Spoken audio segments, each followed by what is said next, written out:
Welcome to another episode of Walsh Wednesday.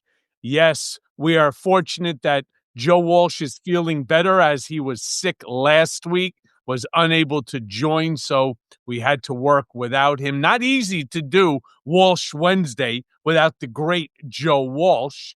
Joe, how we feeling? Michael, by the way, you could do a show by yourself and it would still be dynamite. You could do Walsh Wednesday by yourself and it would still be dynamite. I had surgery. It's been a tough recovery, but every day I get better. I'm on the mend. I missed being with you last week. Yeah, well, we missed you also, and we're glad that you're feeling better. Unfortunately, while you're, recovering and doing what people normally do, we're watching as yet another series of chaos comes from, the White House. I'm sure you saw Dan Bongino is out. Interesting. Why don't you give our followers, our listeners, why don't you give them a little update in terms of what you know, what you're hearing, so that we're all on the same page here? Yeah, and by the way, Michael, I know Bongino. I know you do. Yeah, I've known him for a long time. I can tell you, I'm exaggerating just a little. About a day after he started with the FBI, he wanted out. He's been miserable the whole time. Dan Bongino, in his heart, is a conspiracist. He's a come listen to me on my podcast and I'm going to scare the fuck out of you and I'm going to get you to hate libs and all the rest. That's what he is. He never felt at home in the FBI. I'll also tell you, Michael, that he's a true believer in this in the Epstein files. And he has not been where Trump and Bondi and all the rest are, and let's just forget about the files. Bongino's never been there. So he's wanted out, and people around him don't like him and don't want to work with him. Yeah, I get it. So what is he going to do? He's going to go back to his podcasting life? Yeah. I mean, that obviously paid substantially more than clearly working for the government. Hey, Michael, I've known him since I go back to Congress, and he wanted to run for office. He tried a couple times. He wanted to be in Congress. He's always wanted to be accepted as someone serious. That didn't work. And so then he picked up a microphone 7-8 years ago and said, I'm going to be a right-wing guy with a microphone. And he instantly hit jackpot. He's a huge success. He will use what his leaving the FBI to grow his audience tenfold. Right. I mean, in all fairness, if you don't want to work for government, that's fine. I fully understand, appreciate. By the way, folks, do me a big favor. We're a little shy here today. Keep smashing the shit out of those red hearts. If you like Joe, if you like me, if you want Joe to mend properly, keep smashing shit for whatever the reason is. According to Malcolm Nance, it does help to promote the algorithm. On top of that, share it. Our usual audience is just not here today, which I'm a little bit shocked. Michael, they will be coming. It's also the holiday season, man. And I don't know about you, man. I've talked to so many people who just are so fucking exhausted by everything you and I are going to talk about, all the shit every day. A lot of people are taking these 2 weeks to just say, I'm done. Well, sure, except I was on a podcast just the other day that I did. And we were like 2,300 people. I mean, awesome. While I'm looking, I mean, it's a good number, but I'm looking for 5,000. Then from 5,000, I'm going to want 10,000. Why? Because if we don't band together and build the community so big, so strong, so loud that we cannot be ignored, well, let me be very clear. I'm not 100% certain. I know you have Marjorie Taylor Greene coming out there right now, and boy, she's somebody that has absolutely shocked me, to say the least. But she's coming out there saying that the Democrats have all the momentum, and the money bet is, of course, that Democrats take the House, possibly even the Senate.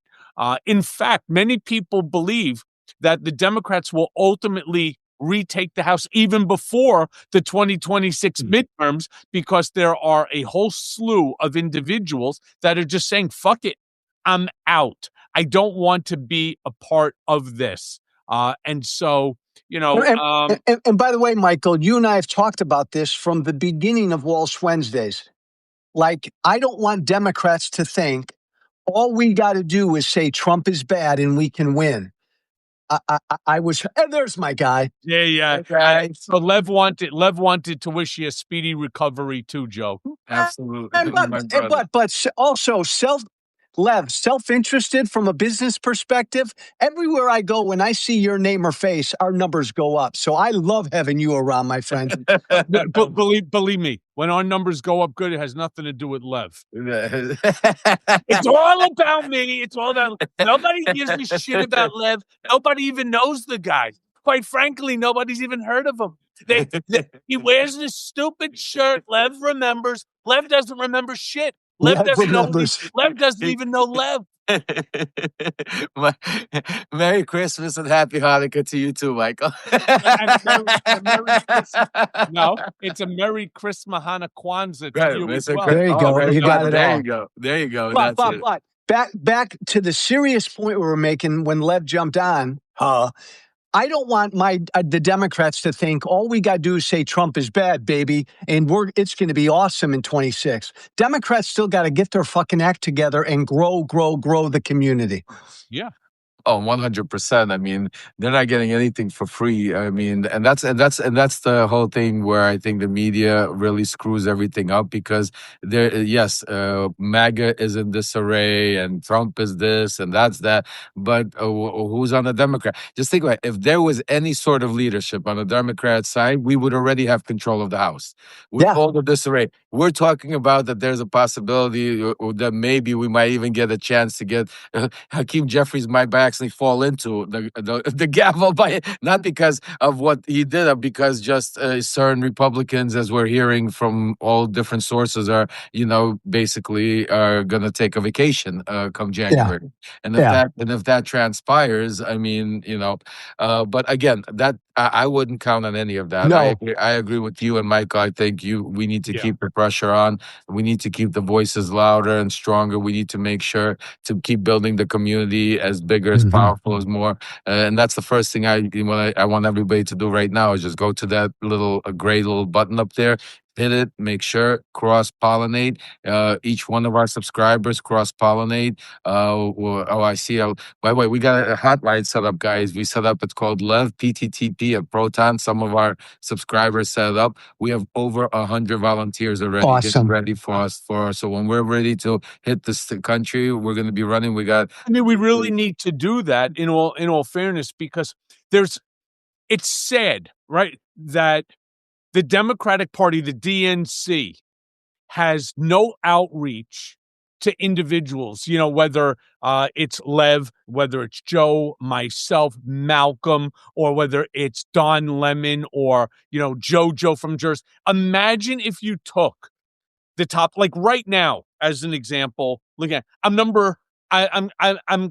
continuously under number 25 on Substacks rising in U.S. politics. Now, I don't say that as some great feat. The only reason I'm there is because of the folks that are right now dropping their red hearts for us, dropping their comments. Thanks to them, I just have continuously been top 25. I say this, again, not to blow smoke up my own backside here, but more to the point. How could the DNC not go to the top 50 people and say, we need you? Somehow or another, your voice, your continuous voice is necessary in order to get out there to keep promoting the democratic values that we ascribe to, that make you popular amongst your own audience, and let's bring this together once and for all. But they don't do that. There's something wrong with this guy, Ken Martin. He is no better than what was his name before? Jamie Harrison, right? They're all worth nothing. And by the way, Michael Cohen and Lev, this is exactly what my former party started to do a while ago. They are tied to their podcasters and their media stars. Absolutely. They're all on the same team. And that's why they have no problem with funding. By the way, I want to congratulate you, Joe, on your GoFundMe. I saw that that was a great, everybody that contributed. That's a great platform, and I think it's just beginning. I look forward to seeing that. I think that's a great cause. And also, Michael, me and you've been talking behind the scenes constantly. And what I didn't even get a chance. We've been so busy. None of us talked. Joe, you also. Two things I wanted to.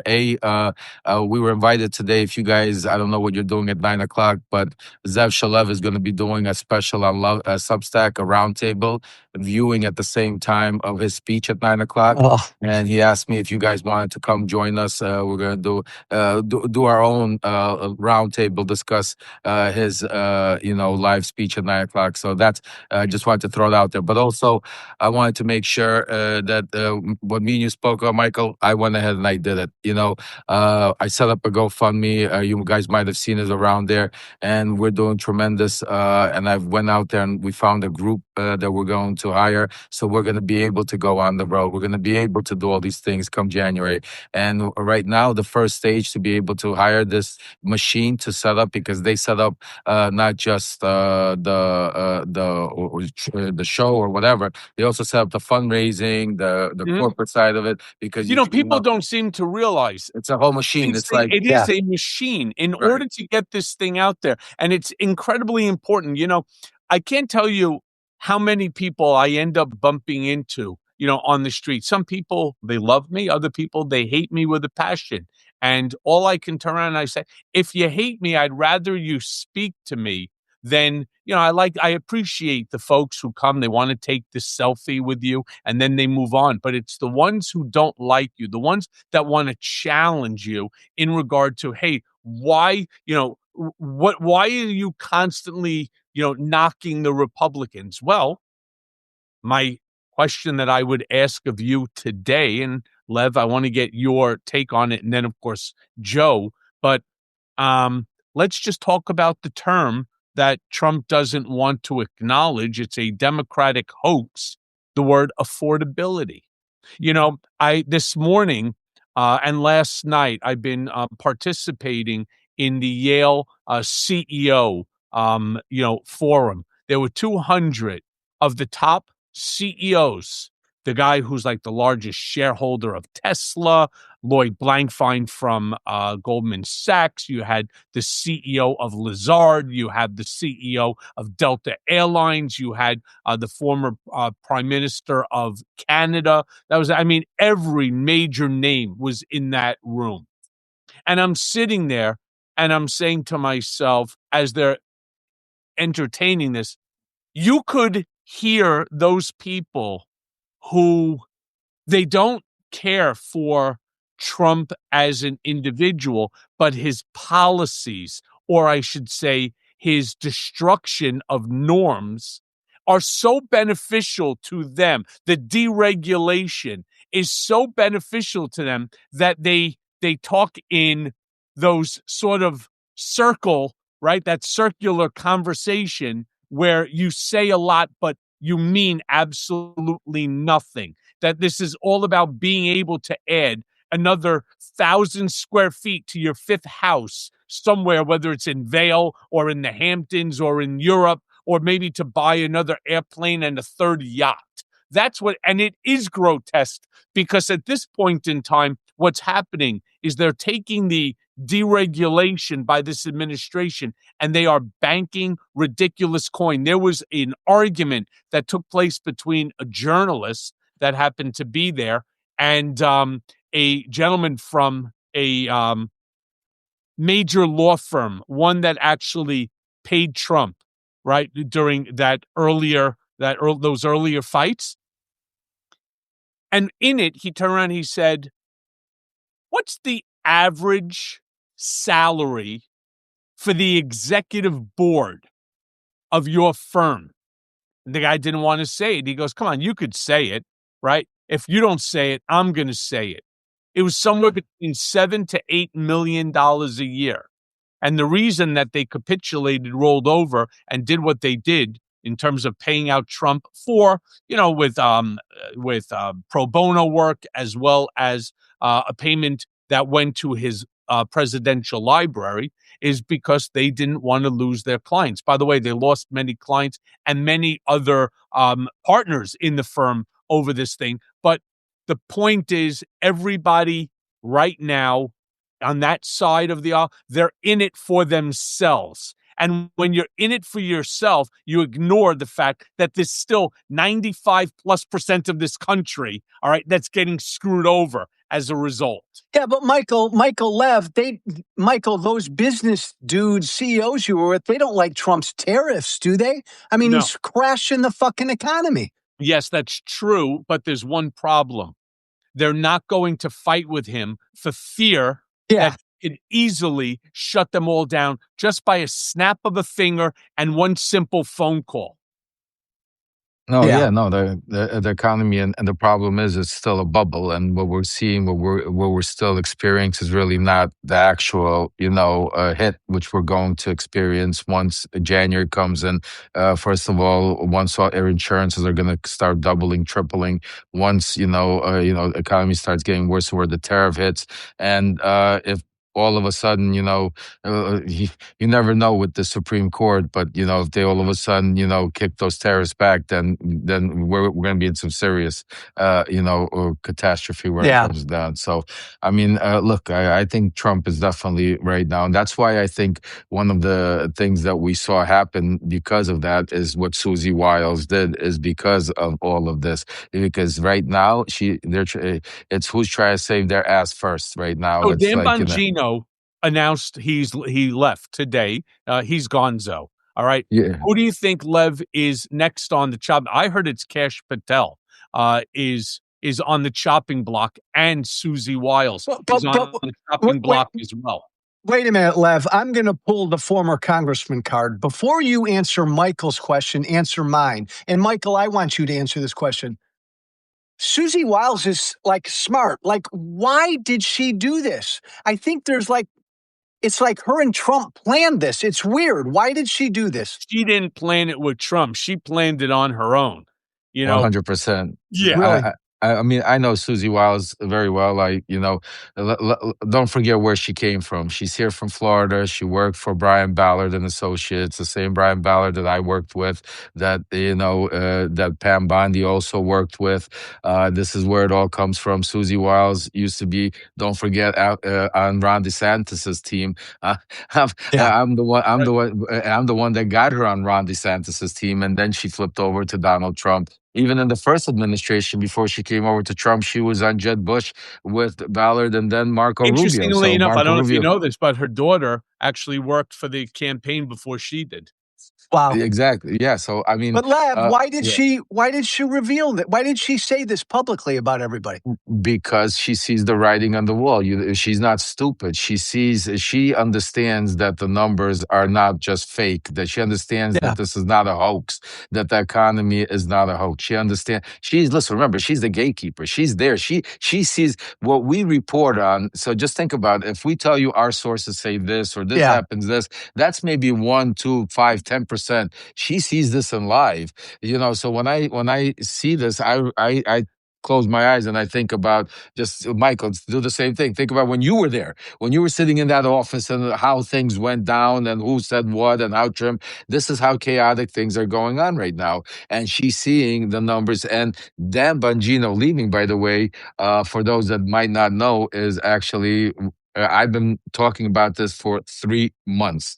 That is something that we're also going to talk a little bit further on. That's one of the reasons that pushed Susie Wiles, because Dan Bongino and Susie Wiles are at odds, major odds, because because he hasn't spoken to Trump. He hasn't spoken to Trump in months now. Right.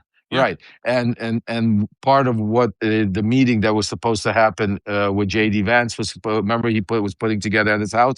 Not only were they going to talk about the Maxwell stuff, but part of it was supposed to be a meeting between Patel and Bondi and Wiles representing Trump to make peace, because Bongino has never been on their side. Bongino's leaving, interesting never. enough, right before the 19th when the Epstein files are coming out. Bongino has never spoken about the Epstein files since July 6th. Bongino has never come out, spoken on any, not even commented on them. Yeah.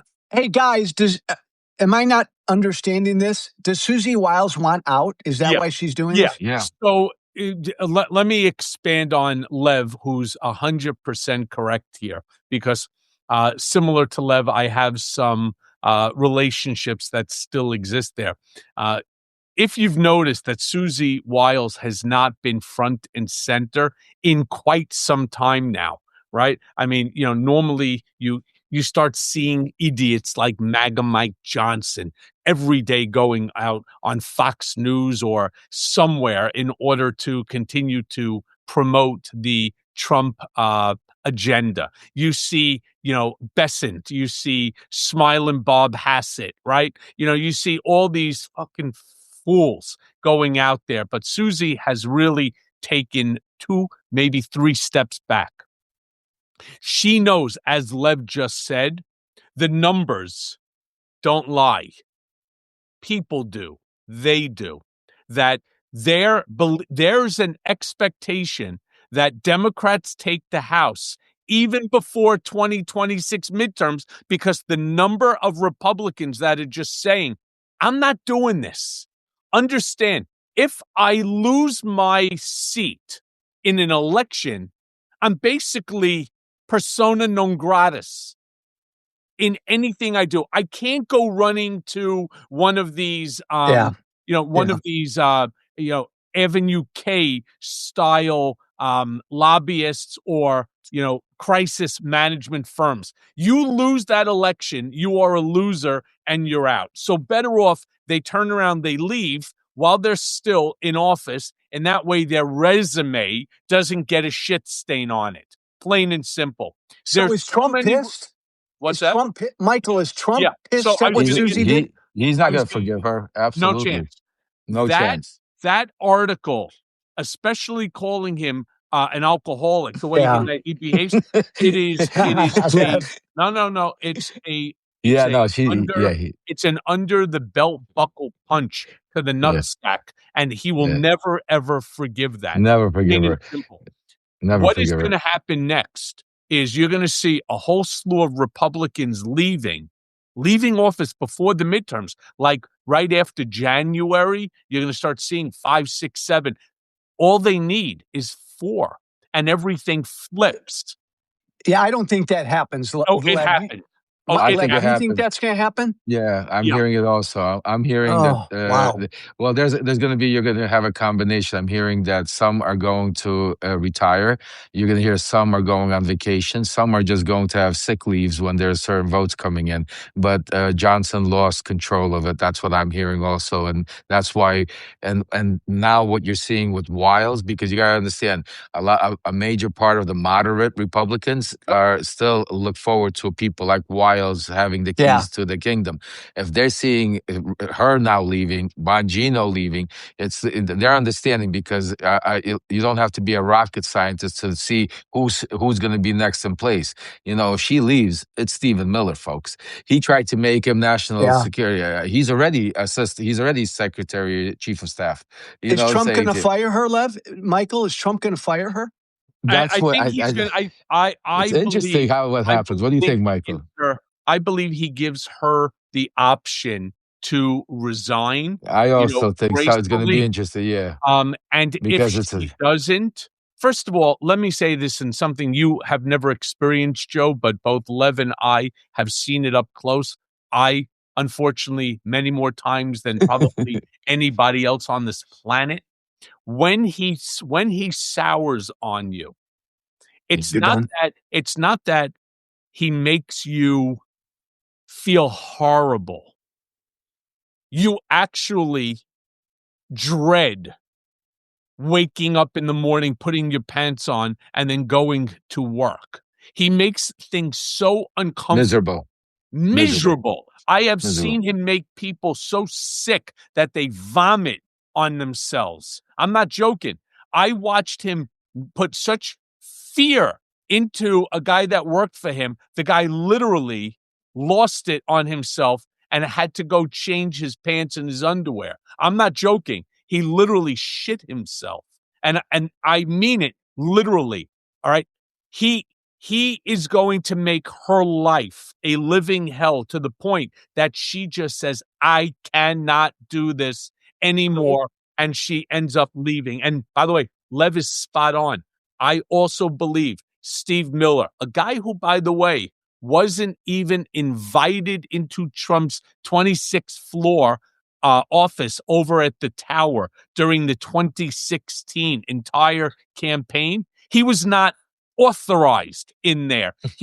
If he came in, he stood by the far back corner. The fact that this guy right now is so crazy. front and center is a scary, scary proposition. The fact that Donald Trump is listening to him is even scarier. I love you guys. You're my brothers, and you have more inside knowledge than anybody I know. But I still, Lev and Michael, go to this. Susie Wiles is smart. She's a behind-the-scenes operator. She's not an ideologue. She's a gatekeeper. Yeah. Why the fuck would she just throw all that away and be persona non grata with Trump? It just doesn't make sense to me. Because she didn't throw it away. Because think about it. Right now, it's musical chairs. When the music stops, whoever's sitting in those chairs, it means when the Democrats take control, subpoenas are going to start flying. People are going to start. Shit is going to. And just look at what happened to Trump's last chief of staff. It wasn't the chief of staff that started with him. It was the one that was the last one that was holding the bag when Trump was there moving out of office. Susie Wiles does not want to be there when the Democrats take control. She does not want to sit there and go there. Everybody understands what's going to happen, especially if by some chance, there's even rumblings talk about maybe the Senate. I mean, that's obviously a wish list, but, so obviously, if we're talking rumbling and hearing, and she, from the inside the belt, she really understands what's going on. So she wants out. She doesn't want to be there right now. That's why she strategically, Joe, hit each and every one of them on those points, because everyone, because now she has left herself also a career. Because think what happens, better than anybody, because tomorrow, if let's play it out like a hypothetical. Let's say she's gone, Trump fires her, she leaves, whatever the case. We'll discuss that in a second. Now she's gone, 6 months, a year later, whatever, all this shit blows up with Trump. Where is Susie Wiles? Susie Wiles now is a commentator on all these shows, talking about how she tried to stop him. He wouldn't listen to her. She knows all the best. She writes the books now. She's now out there. She could monetize and build if she wants to, I'm just saying to you, or she could just, be a political, depending on which party wins. I mean, she has a lot of power. The way she played it right now is amazing. Level. I say what they do is he turns out he gives her the option to leave. All right. She, of course, has already signed an NDA. Everybody there. He will never allow her within which to testify to any of these things. But in order to keep her as part of, let's just say, to keep her loyal, they'll give her some bullshit position at the RNC, like they do with everybody. He doesn't care because he's not paying for it, right? These schmucks from, that are donating money to the RNC, like what Laura tried to do with Omarosa and everybody else.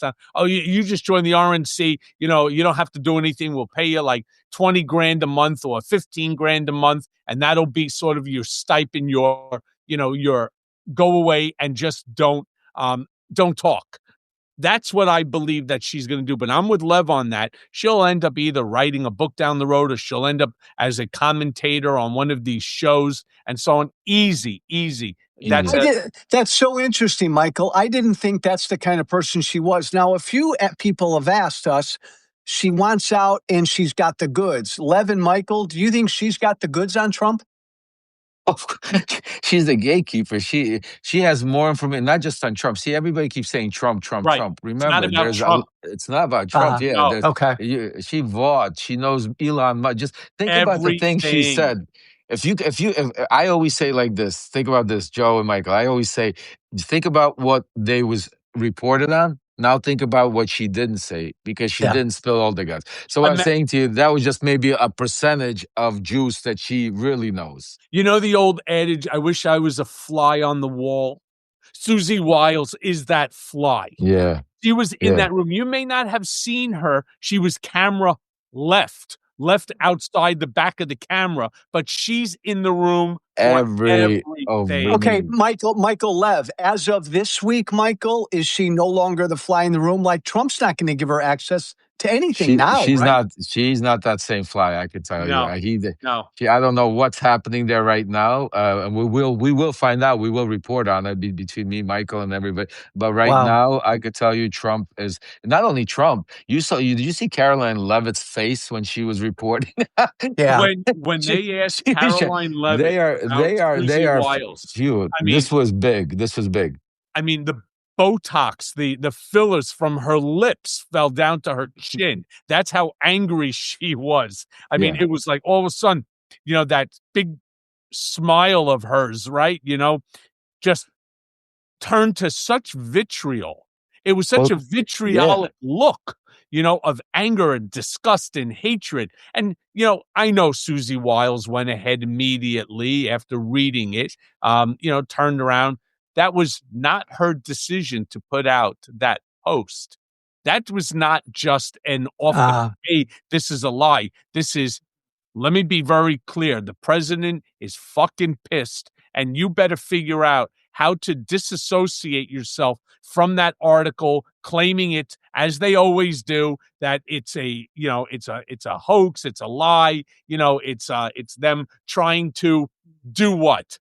Try to ignore all the amazing things that this president has done over the last 11 months. It's to, try to dissuade people from the successes and so on.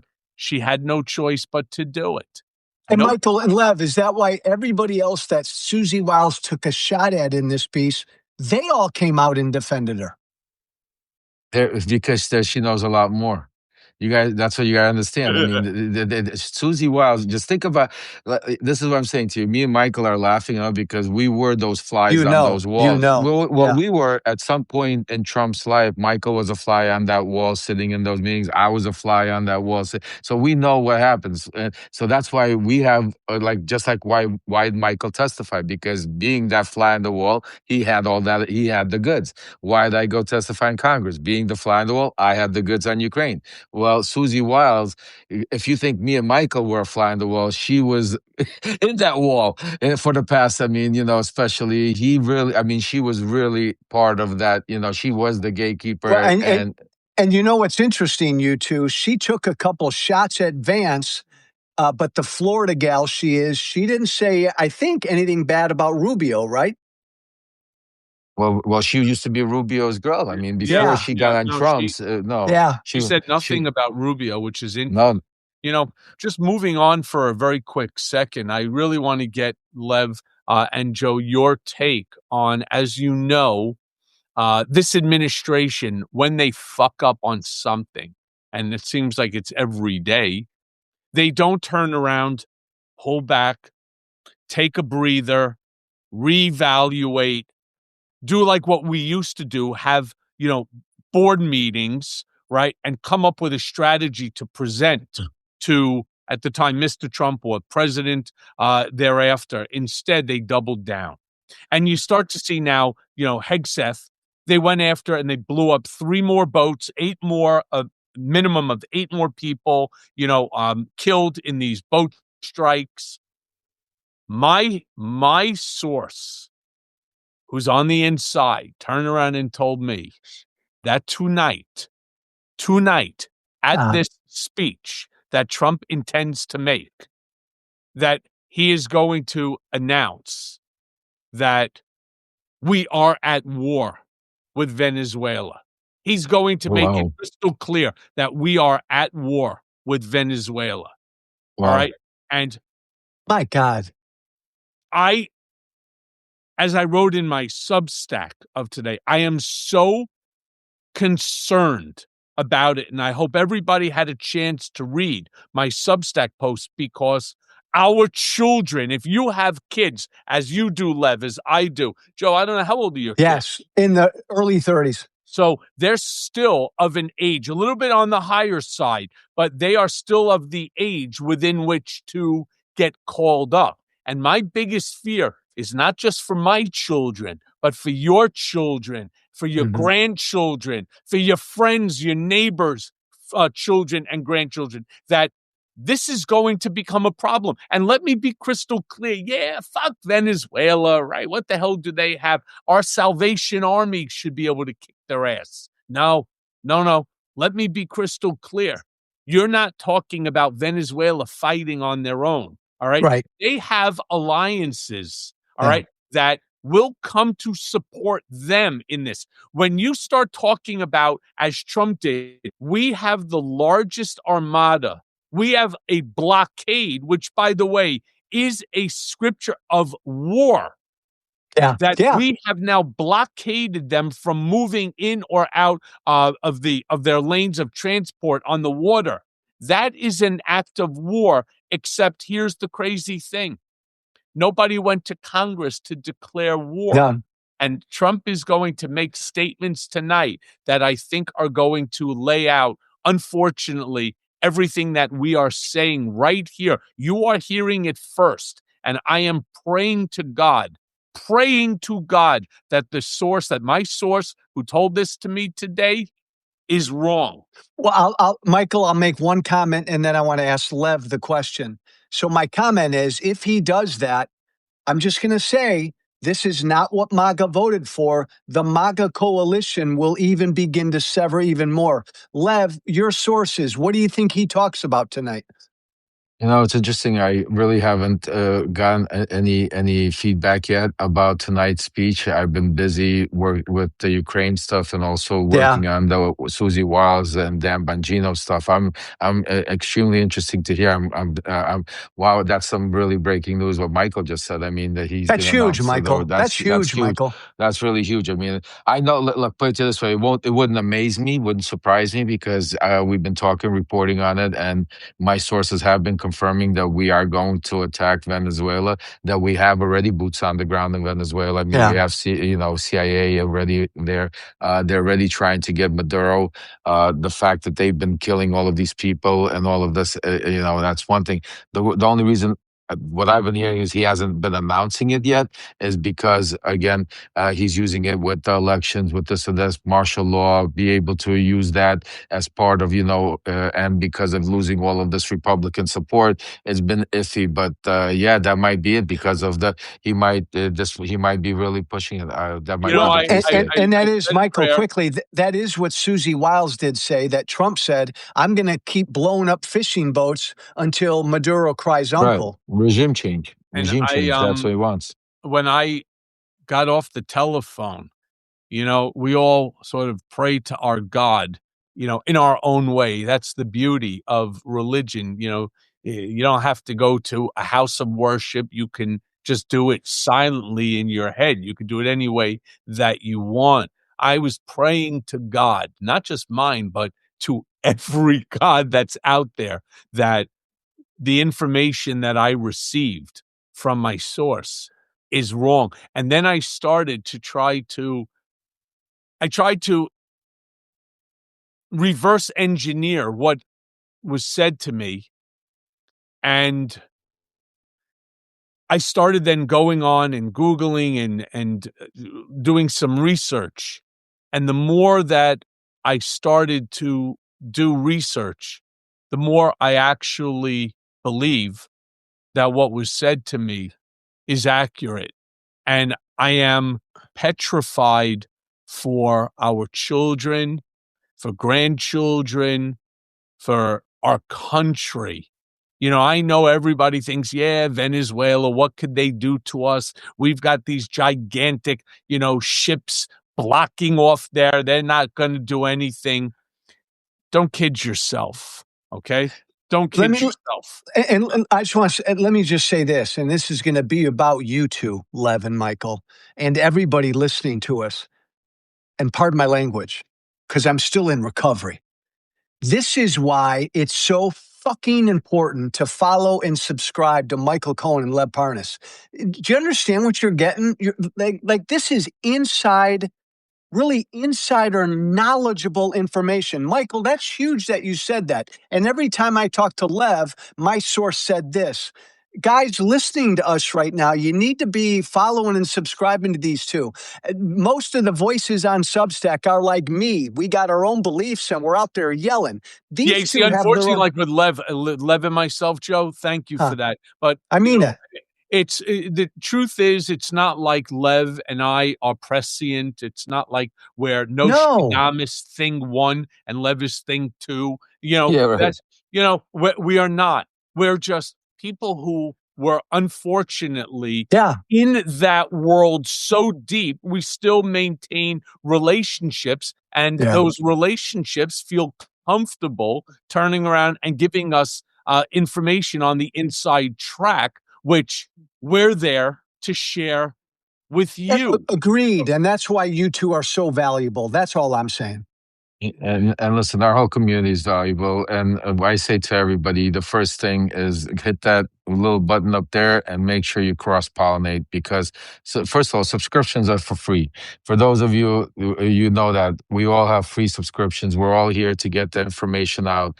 We're all here. And, the paid subscribers, you guys, you give us the opportunity to be able to do this without being aligned to anybody. We're to be free voices, to be voices for you, to be your voices, independent, free, and give you information like Joe said. We're not Michael, myself, Joe, we're not journalists. Joe was a congressman. Michael worked as Trump's attorney. I was a guy that he sent overseas to do his dirty work. We are people that have inside information of how all of this is going down, from the halls of Congress to the White House to Trump's inner circle. That is why it's imperative, if you really want to know firsthand information and not some secondhand, washed up, opinionated version, you need to subscribe and you need to become paid subscribers. Interestingly enough, one of the ways that he is going to rationalize the fact that we are, because a few of you are asking, oh my God, what the hell did I miss? What did Michael say? Why is Lev saying what he's saying? Why is Joe saying? What I said was Trump tonight during his speech is going to make a statement that we are now at war with Venezuela, and the basis that he's going to do it is that they stole oil, land, minerals, natural, and that all belongs to us, and he is going to take it back, and so on, and that they are using the stolen land, the stolen oil, the stolen natural resources, the rare earth minerals to make money so that they can go ahead and continue with their drug routes and so on, which they are poisoning and killing Americans. I mean, this is the circular sort of non-fluid method for this administration, whereby you take something which is absurd and you figure out what you need to say to sane wash it. And that's going to be the argument. Yes, it's all illicit fentanyl that's coming in from Venezuela. No fentanyl comes in, or if I should say, a minuscule, not even a rounding error of fentanyl. Fentanyl comes from China through Mexico. Plain and simple. You know what comes through Venezuela? Cocaine, marijuana. That's what comes through there. And that's what he's going to claim, that they stole our oil. He's taking it back. That they stole our land. He wants it back. That all the land has natural resources and rare earth minerals, which we want back, and we're going to take it back.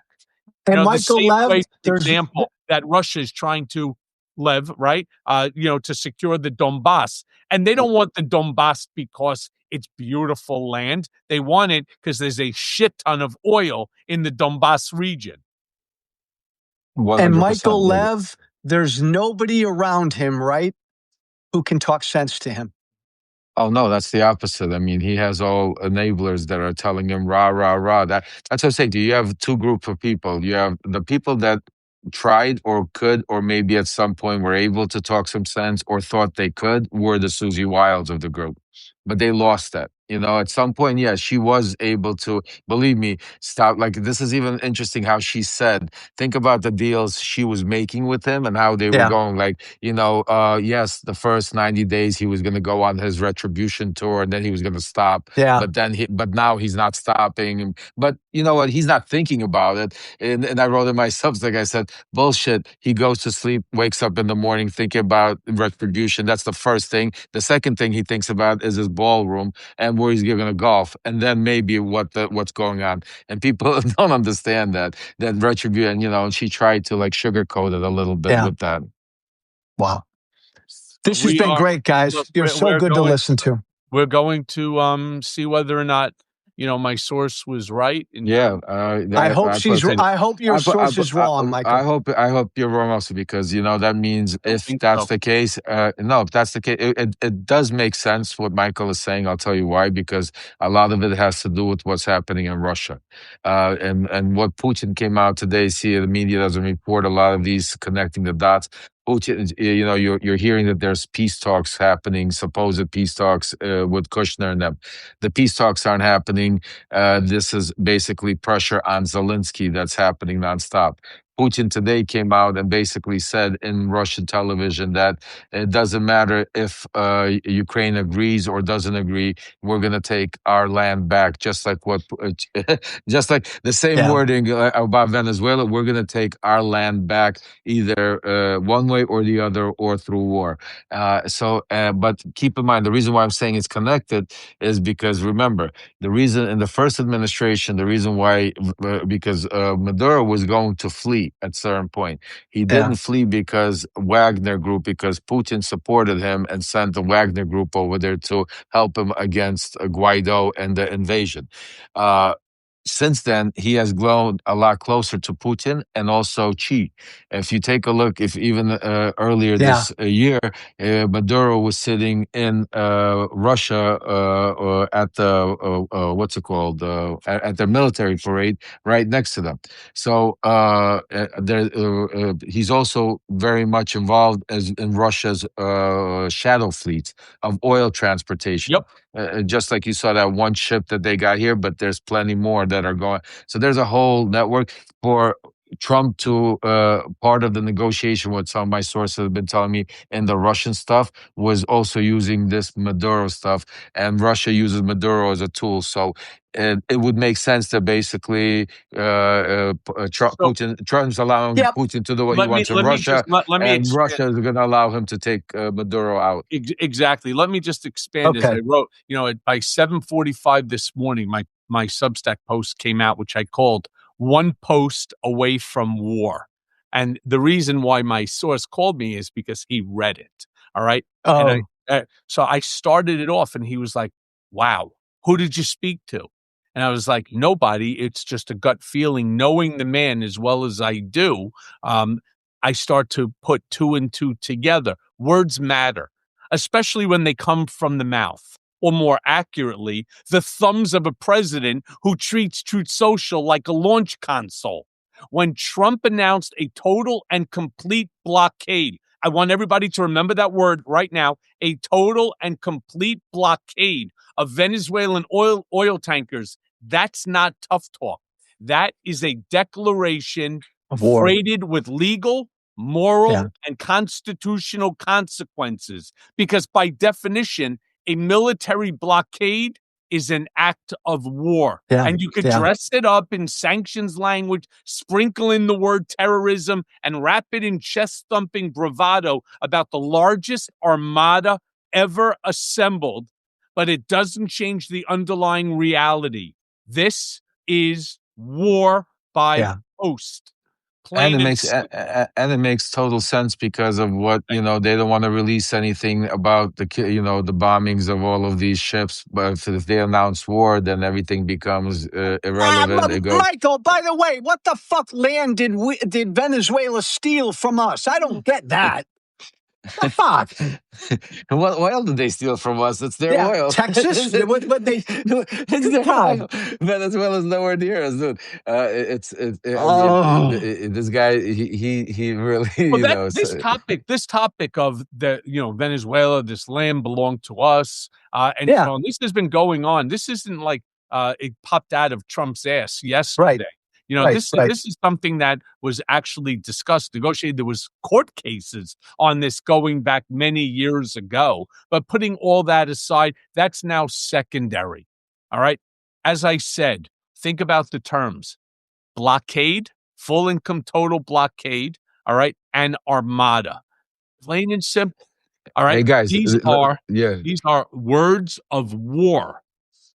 Yeah, I look forward to tonight. By the way, text me if you guys can make it I at will. 9 o'clock. Thank you, Lev. Michael. If you guys can make it at 9 o'clock, I'll send you the thing. We'll do a roundtable live on. It'll go on YouTube and Substack. You'll be able to stream it on both your YouTube and your Substack, so we can get a big audience. Because especially Michael, if he announces war tonight, there'll be a lot to talk about and discuss. I think there'll be a lot to talk about. Whatever he says you're tonight. going on at 9. Whatever he's doing, I think what we're gonna do is he has the technology to be able to do it like the television, so we'll be able to have our roundtable and play it, and so we'll be able. I may be a little bit him. late into the room, but I will definitely find the time. That's as soon as I fine. get Yeah. back All right. All right. Thanks, So boys. perfect. As Michael, you know, Lev, love Trump you. doesn't start on time. Yeah, right? That's right. So it might be a little bit. Yeah. So let's just we'll text in the background. We'll figure it out and we'll try to do it. Guys, thanks everybody. Like Cheyenne is saying, what we should do is we should do this as a paid sub live, right? So that we could interact more, with our paid subscribers, with all due respect. And I like the idea from that perspective of trying to bring more paid subscribers. The problem is you can't do it. But the problem is that this is so big. This is so important. All right. We're talking about America right now, potentially declaring war from a guy who turned around and said that he's now stopped 9 wars, that, he's going to be the non-war president. We were not at war under this Biden administration. And the fact that we could even consider going to war. I mean, how about the notion that he believes that he is stopping the deaths of 300 million Americans as a result of fentanyl coming into the United States via Venezuela in these 19-foot aluminum boats with the twin outboard Mercury engines. I want people to just think about how insane and ridiculous that comment actually is. So far, they have basically blown up, 20 boats right now? Yeah. 23 boats? What's the exact number? Is it 23, 24?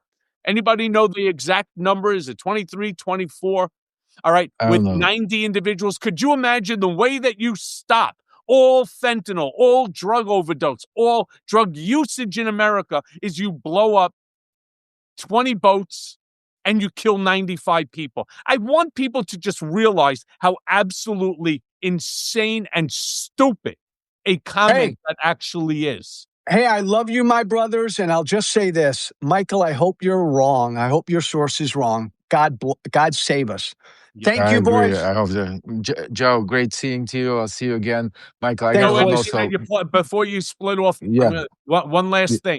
You want to just tell everybody about where they can go for your GoFundMe? Then I want Lev to say it. By the way, you all know, the only thing that I'm asking, if you want to read, I have about 184 books left. The Revenge, limited sign. If you want it, DM me. I'm not going to say it again. Joe, tell us what you got.